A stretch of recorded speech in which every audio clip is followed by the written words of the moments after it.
Vamos começar, tá bom?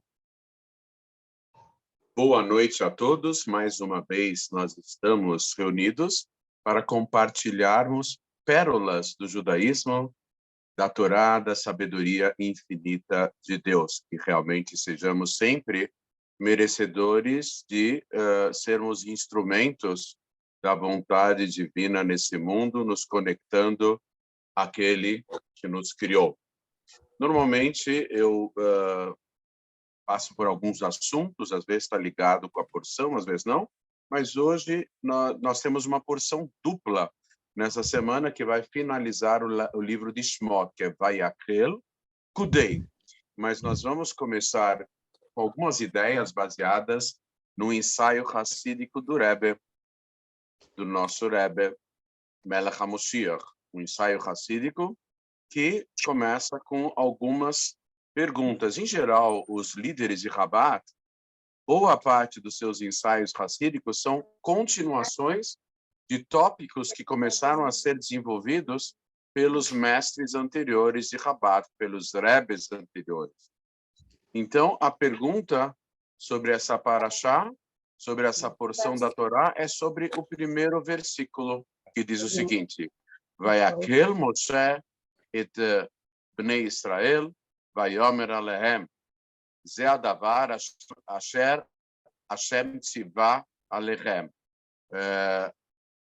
Diz o comecinho da porção, e congregou Moshe ao povo de Israel e disse a eles: essas são as palavras que Deus me transmitiu, que durante 6 dias da semana o trabalho seja feito, e que no 7º dia, Shabbat Shabbaton Lashem, é um dia sagrado, especial e reservado para Deus, etc, etc.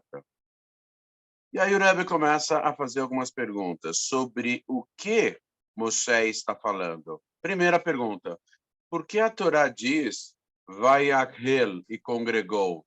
Será que em outras ocasiões Moshe não congregou o povo de Israel?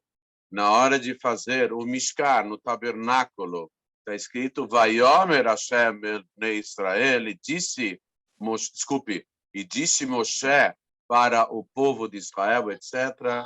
Na hora das doações, Trumá, as doações para o Mishkan, na hora da construção do Mishkan, normalmente é usada a linguagem que Moshe falou ao povo de Israel. Então, há alguma coisa a mais que vem nos acrescentar esse termo, e congregou Moshe aos filhos de Israel. E aí a pergunta: Ze adavar asher tzivá Hashem lachem. Isso é que Deus vos ordenou. Mas, à primeira vista, o que exatamente Hashem ordenou? A construção do Mishkan já foi esclarecida em outras porções anteriores. As doações para o Mishkan, para o tabernáculo, também já foram referidas. E agora vai falar sobre a observância do Shabat. Mas a observância do Shabat, em várias ocasiões, já foi orientada, já foi esclarecida. Então, qual é o assunto aqui que o começo da paraxá trata? E ela é iniciada por um termo diferente, que não é comum encontrar em todo o texto bíblico. Vayakhel Moshe, e congregou Moshe aos filhos de Israel. Muito bem, há uma explicação da maioria dos comentários, que diz o seguinte: que esse dia, essa manhã, era a manhã seguinte ao dia mais importante do calendário judaico, que é o Yom Kippur. Yom Kippur. Então, Moshe reuniu o povo de Israel no dia seguinte ao Yom Kippur. Tem uma piada que uma vez um rabino chegou para a maioria da sua comunidade e acabou Yom Kippur, ele falou o seguinte: tá bom, pessoal, até o ano que vem, até daqui a um ano. Aí o pessoal começou a estranhar: mas rabino, e amanhã e depois da manhã? Não, a maioria daqui só vai aparecer um dia por ano. só no Yom Kippur, então já estou me despedindo até o ano que vem. Rabino quis dar uma bronquinha, né? Porque, na verdade, se a gente quer ver se uma sinagoga está viva, a gente vê no dia seguinte do Yom Kippur, the day after, né? Se a pessoa tem um compromisso. Surgiu agora em muitas sinagogas nos Estados Unidos o termo JFK. JFK, em geral, é John Fitzgerald Kennedy. É o aeroporto, era o presidente assassinado. Mas tem um outro termo moderno agora nos Estados Unidos. JFK. Just for Kiddush. As pessoas só vêm para o Kiddush, só vêm para comer. Não vem para rezar. O pessoal só vem para comer. É um público que se envolve mais superficialmente, mas tudo bem. Está válido desde que as pessoas compareçam. Mas aqui há alguma orientação toda especial que Moshe quer passar para o povo de Israel, a tal ponto que o termo usado logo no início da Parashá é diferente, é único.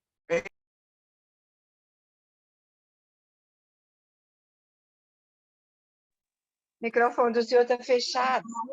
Eu também quero um pouquinho de felicidade. Congregou Moshe. A explicação, qual a explicação que Moshe reuniu o povo de Israel depois de Yom Kippur? Qual a explicação? Que temos que fazer um pequeno retrospecto histórico. Quando Deus criou o mundo, havia uma luz incrível no mundo, uma santidade incrível no mundo. Quando Deus criou o primeiro casal do mundo, Adão e Eva, Adão e Havá, havia uma luz incrível, havia uma santidade incrível. Quando Adão e Havá pecaram, pisaram na bola, transgredindo a única mitzvah que eles tinham, então surgiu uma espécie de, o termo usado é forte no hebraico, zuhamá. Zuhamá significa imundície. Surgiu uma imundície espiritual no mundo. Quando o povo de Israel recebeu a Torá, essa imundície cessou de toda a humanidade, não só do povo de Israel, porque Deus se revelou no Monte Sinai e o povo de Israel conseguiu uma conexão tão especial com o divino que os efeitos daquela falha primeira foram sanados, foram superados, foram corrigidos. O efeito espiritual, chamada na linguagem da Torá, do Talmud, do Midrash, da Kabbalah, Zuhamá, da Hassidut, Zuhamá, imundície.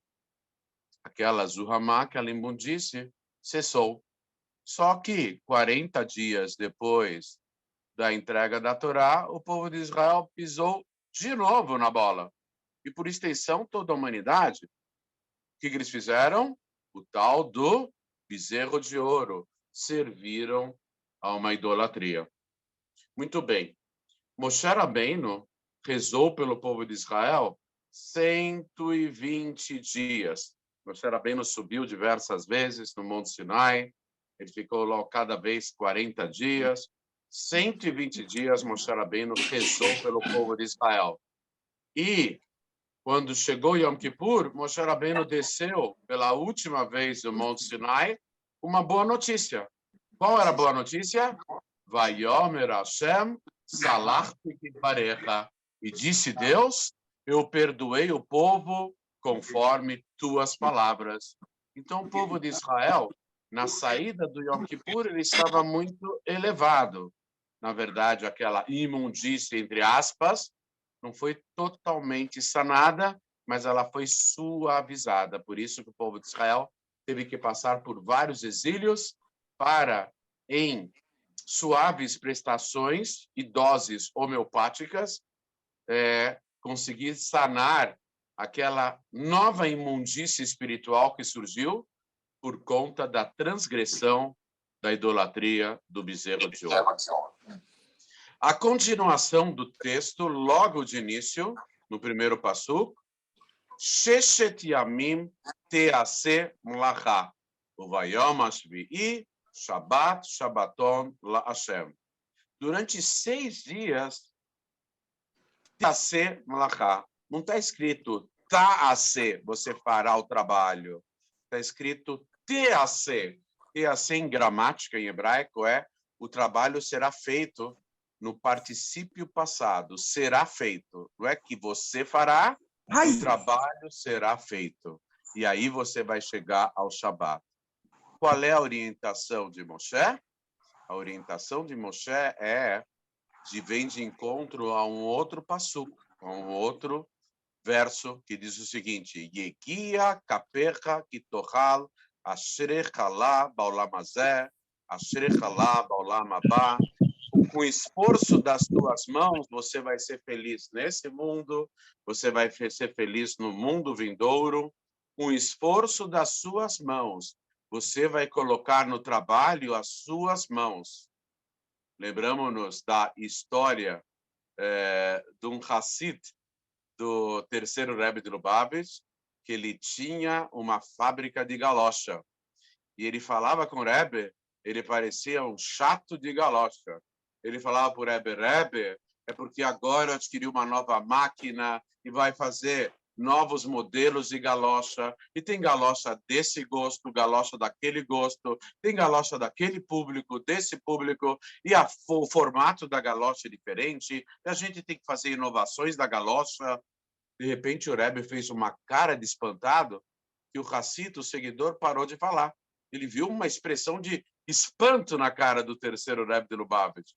Aí o Hassid perguntou, Rebbe, por que o senhor está com a cara tão espantada em tudo que eu estou falando?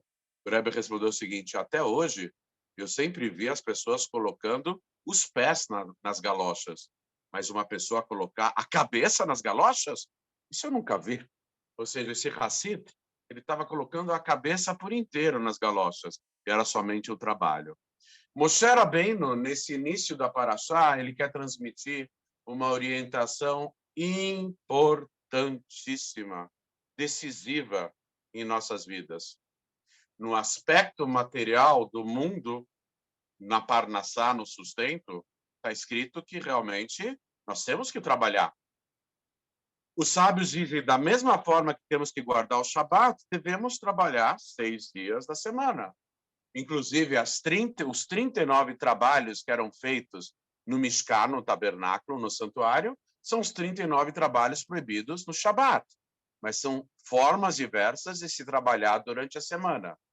Mas a novidade do Passuk está escrito, Sheshet Yamim Te'aseh Melachá.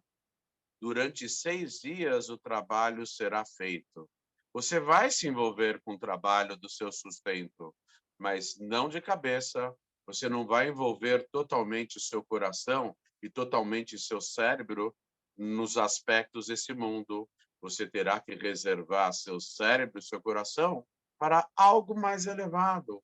O estudo da Torá, a prática das mitzvot, a prática das Sheva mitzvot Bnei Noach, as 7 leis universais dos Bnei Noach, a conexão com Deus, o lado espiritual da vida, você vai deixar em um segundo plano o sustento. Sustento é importantíssimo, mas não é objetivo. É somente um meio para se chegar a um objetivo maior. E vem o Pirkei Avot e fala, a ética dos pais, que quando fizermos a vontade de Deus, automaticamente o nosso trabalho será feito por terceiros. Ou seja, Hashem vai facilitar o nosso sustento. Hashem vai facilitar o nosso sustento. Um segundinho, pessoal.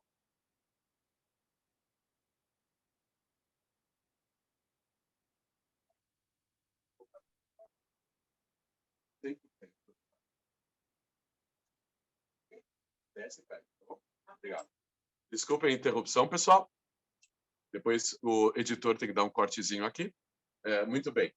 A ideia é de que o sustento tem que ser feito, conseguido, conquistado por nós, mas de uma forma superficial. Não colocarmos o nosso ser totalmente dentro do aspecto desse mundo. vem a Hassidut e explica mais alguns detalhes importantes. Qual foi o problema da Avodah Zarah, da idolatria? Vem o Rambam e o Maimônides e nos revela como surgiu a idolatria no mundo. O próprio Maimônides nos explica. O mundo não surgiu idólatra. O primeiro casal do mundo não era idólatra. Os primeiros seres humanos do mundo não eram idólatras. Como surgiu a idolatria? Surgiram alguns picaretas, alguns falsos profetas, que disseram o seguinte. Deus criou o mundo e ele deu da sua irradiação, da sua força, para intermediários. Quem são os intermediários? O Sol, a Lua, as estrelas, o zodíaco, o horóscopo, a influência das massas celestes no destino e na vida das pessoas, e esses são os intermediários.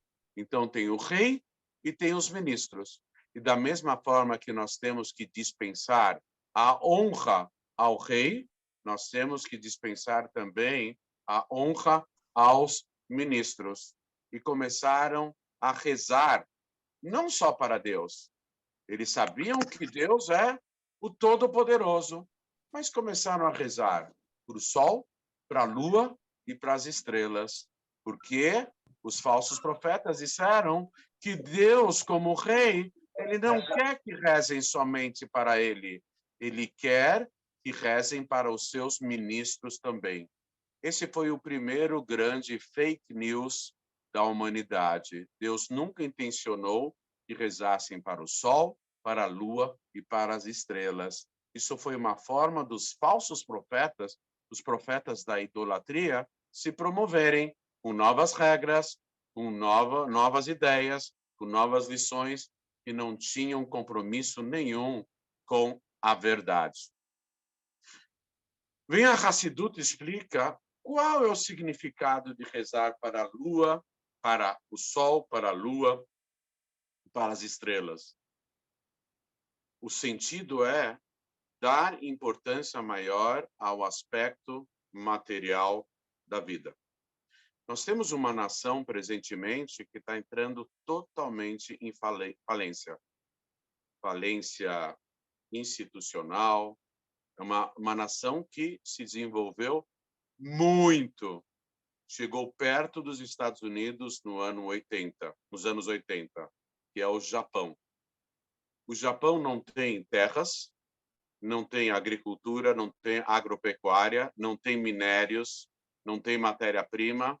Os japoneses só tinham uma verdadeira bênção, que é o cérebro, a capacidade de inovar.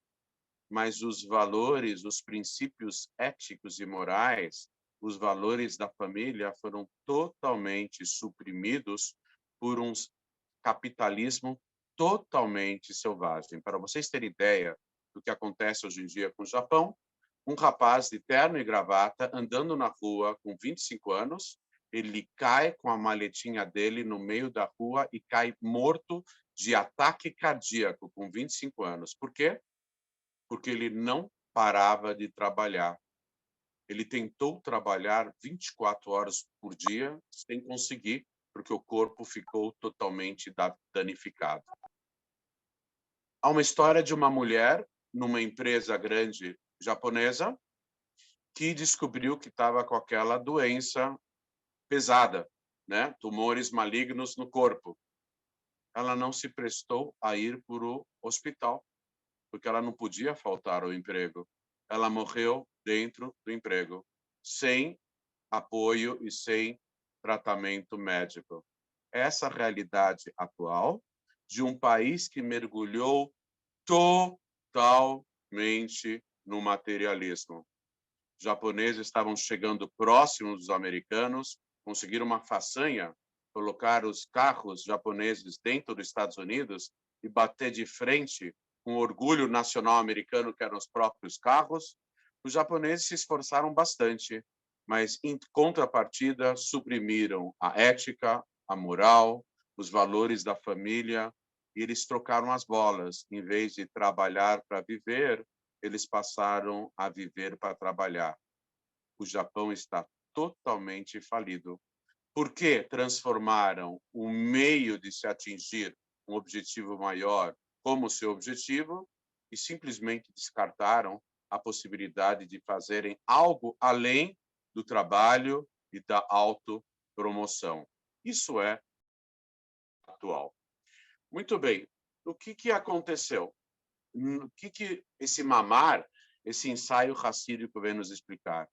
Que quando começaram a idolatria, o sentido mais profundo é que começaram a supervalorizar o aspecto material, a natureza, a irradiação das massas celestes por meio do zodíaco, na influência no destino das pessoas, que era um processo natural que existe na astronomia, na astrologia, e supervalorizaram a parte material.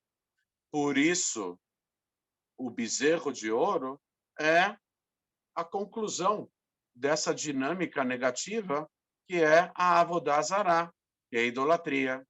Então, Moshe Rabbeinu, na saída do Yom Kippur, ele está dando aqui uma orientação para o povo de Israel, por extensão, para todos os monoteístas, os Bnei Noach, e por extensão, para toda a humanidade.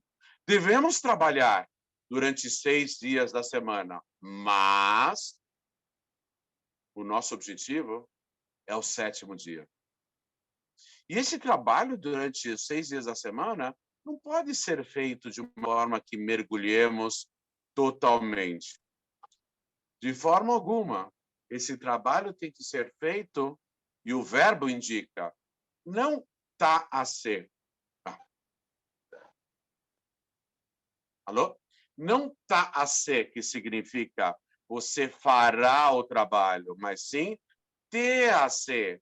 TAC significa o trabalho será feito por si só. O trabalho será feito automaticamente, porque você não vai se envolver totalmente. Você vai envolver as suas mãos, como está escrito, que Deus falou para Adão, você vai trabalhar com o suor do teu rosto e o trabalho das suas mãos, você vai se envolver superficialmente com o trabalho, sempre se lembrando que a principal atuação do ser humano nesse mundo é criar uma conexão com o divino e se dedicar mais ao campo espiritual, que é o estudo da sabedoria infinita de Deus e também o cumprir das mitzvot, dos preceitos divinos. Os preceitos divinos, mesmo aqueles que são perfeitamente compreensíveis e plausíveis, não é a lógica deles que é o verdadeiro motivo pelo qual nós cumprimos, mas sim que se trata da vontade infinita de Deus. Essa é a ideia maior, nos entretermos com a vontade infinita de Deus. A Hassidut, a filosofia hassídica, vai mais longe ainda. Que quando nós nos dedicamos a Deus, a nossa dedicação não pode ser de forma a nós termos o total prazer.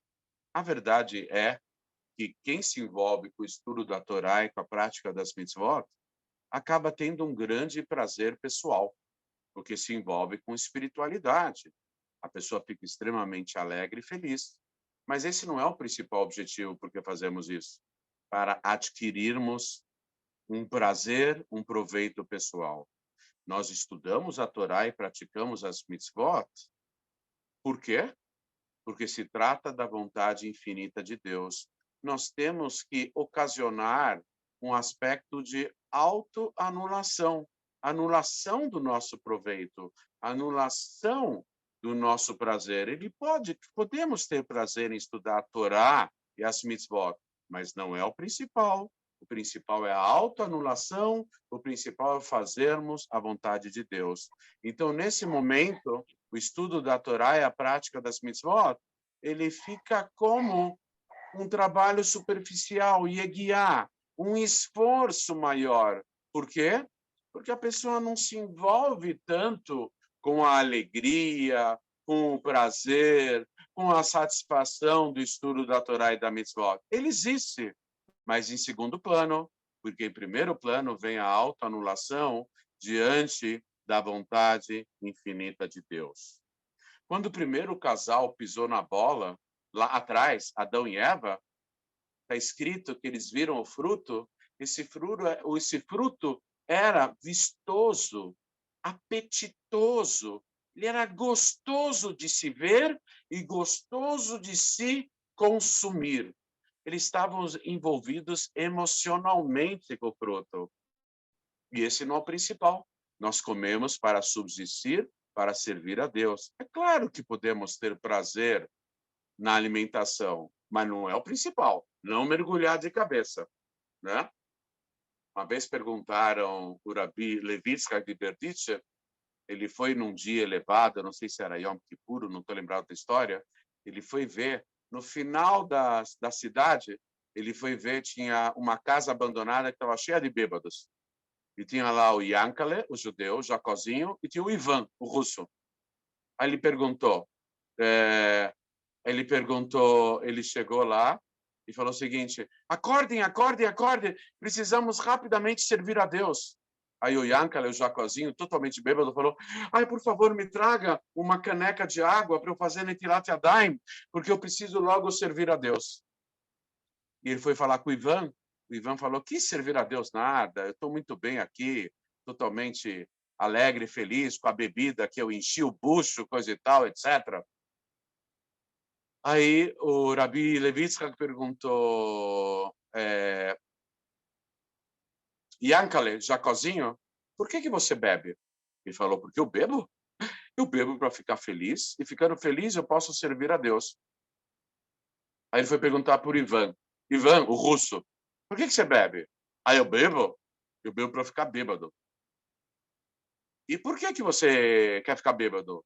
Para ter uma sensação gostosa, ficar feliz. E por que você quer ficar feliz? Ah, porque é legal, dá prazer. Dois bêbados, uma essência maior de conexão com Deus, e o outro que não estava nem aí.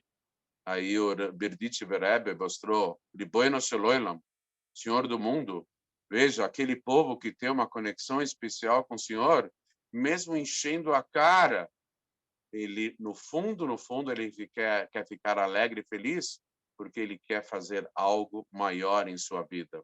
Ou seja, nós temos que ter um objetivo maior do que simplesmente nos perdermos e nos envolvermos no meio do caminho.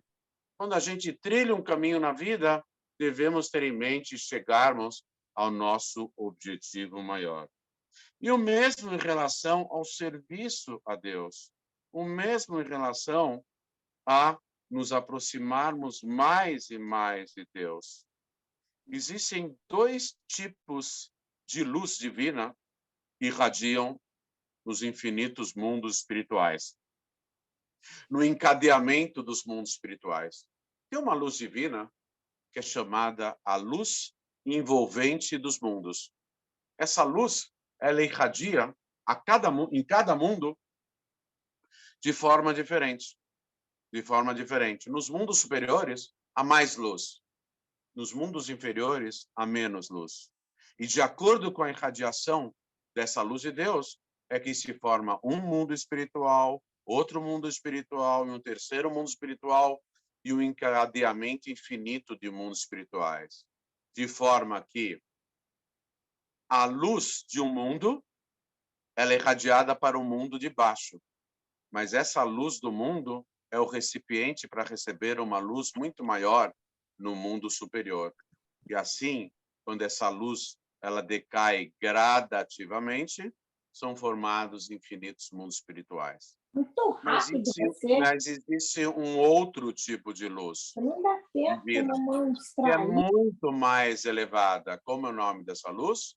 Luz circundante dos mundos espirituais. Não a penetrante ou envolvente, a circundante dos mundos espirituais. É uma luz, uma irradiação de Deus tão forte e tão intensa que ela ilumina todos os infinitos mundos espirituais por igual. E perante essa luz, não há mínima diferença entre o mundo espiritual mais elevado e o mundo espiritual menos elevado, porque todos os mundos espirituais estão totalmente anulados perante essa irradiação infinitamente maior da luz circundante de todos os mundos. Em relação ao judeu, por extensão, em relação ao monoteísta, um Benoa, e por extensão toda a humanidade, quando o ser humano ele se contém, ele consegue controlar a sua inclinação do mal, e ele consegue servir a Deus se contendo, ou no caso dos tzadikim, das pessoas totalmente iluminadas, consegue transformar o mal em bem, escuridão em luz, a inclinação do mal é totalmente revertida para o bem. Nessa hora, através de conter o mal ou de transformá-lo totalmente, essa luz circundante de todos os mundos, aquela luz infinitamente maior do que aquela que penetra todos os mundos, há uma expansão infinita e gigantesca dessa luz, preparando o mundo para a revelação do Mashiach, subsequentemente a ressurreição dos mortos, o Olam Abá, e também, principalmente, a revelação de Deus no mundo. Quando está escrito nesse primeiro verso, 6 dias, o trabalho será feito por si só, ou seja, você vai se envolver pouco com o trabalho, o suficiente para você se sustentar. Mesmo as ciências, as filosofias do mundo, elas podem ser encantadoras, mas comparativamente à Torá, elas são, como se fala em Yiddish, Gurnish mit Gurnish. Nada com nada pode pegar. Química, física, biologia, astrofísica, tecnologia, ciência da computação, high-tech, high technology, pode pegar a coisa mais sofisticada do mundo, perto da sabedoria infinita de Deus, é Gurnish mit Gurnish. É nada junto com nada. 0 mais 0 é igual a 0. Então, não tem comparação, não tem parâmetro de comparação, porque a sabedoria de Deus é infinita. Então, na verdade, quando nos 6 milênios, na proximidade da revelação do Mashiach, quando o povo de Israel e todos os Bnei Noach, eles procuraram se envolver com o mundo, mas de forma a terem um objetivo maior, que é a conexão com Deus, e de forma que, sim, haja necessidade de trabalhar, mas de uma forma que o trabalho seja feito por si só, naturalmente. Então, a recompensa maior, e que é, na verdade, uma recompensa infinitamente maior, incomparavelmente maior, ao prazer pessoal, à felicidade, à alegria de se envolver com Torá e Mitzvot. O maior prazer é a autoanulação perante Deus. O que significa quando o ser humano se anula perante Deus? Que Deus está cada vez mais presente dentro dele. Esse objetivo é infinitamente maior do que qualquer prazer, do que qualquer alegria e do que qualquer felicidade. E isso é que estamos, daqui a pouco, a qualquer momento, atingindo com a revelação do Mashiach, que haverá de ocorrer a qualquer momento mesmo, se Deus quiser. Essas palavras de hoje são um pequeno resumo da explanação do Rebbe em relação ao primeiro verso da nossa porção. E realmente vale a pena, está sendo gravada essa aula, vale a pena escutarmos diversas vezes, porque ele é bem profundo. E para termos o verdadeiro sentido da linha de raciocínio dessa ideia, então seria aconselhável ouvirmos mais de uma vez para fixarmos bem os pontos principais que foram explanados nesse pequeno resumo do ensaio racídico que foi revelado pelo nosso Rebbe, o líder maior da nossa geração, que haverá de se revelar a qualquer momento como o Rei Mashiach, se Deus quiser. Amém. Essa primeira parte está quase acabando e logo em seguida nós voltamos a clicar no link e clicando no link vamos abrir aqui um espaço para que sejam feitas perguntas, tanto em relação ao assunto exposto como em qualquer dúvida que realmente vocês queiram aproveitar a oportunidade para procurarem esclarecer. Então, a qualquer momento vai cair e nos revemos daqui a pouco na sequência dessa aula, no segmento a seguir. Alguém gostaria de fazer alguma pergunta? E, de repente, a gente já começa a adiantar alguma ideia para o próximo segmento, vai cair a qualquer momento. Shalom, Ravi, aqui é o Wellington. Oi, Wellington, tudo bem? Tudo bem, graças a Deus, Baruch Hashem. Baruch Hashem, graças a Deus. Eu gostaria de tirar uma dúvida, que eu estava assistindo uma reportagem hoje pelo YouTube, né? Aí eu vi que, eu não sei se é a matéria verdadeira ou não, falando que é possível ter o nome de Deus, o nosso DNA, alguma coisa, o tetragrama, É ou uma 3. ideia fantástica que descobriram que as ligações peptídicas do DNA, elas são espaçadas por Yud, Rei, Vav, Rei.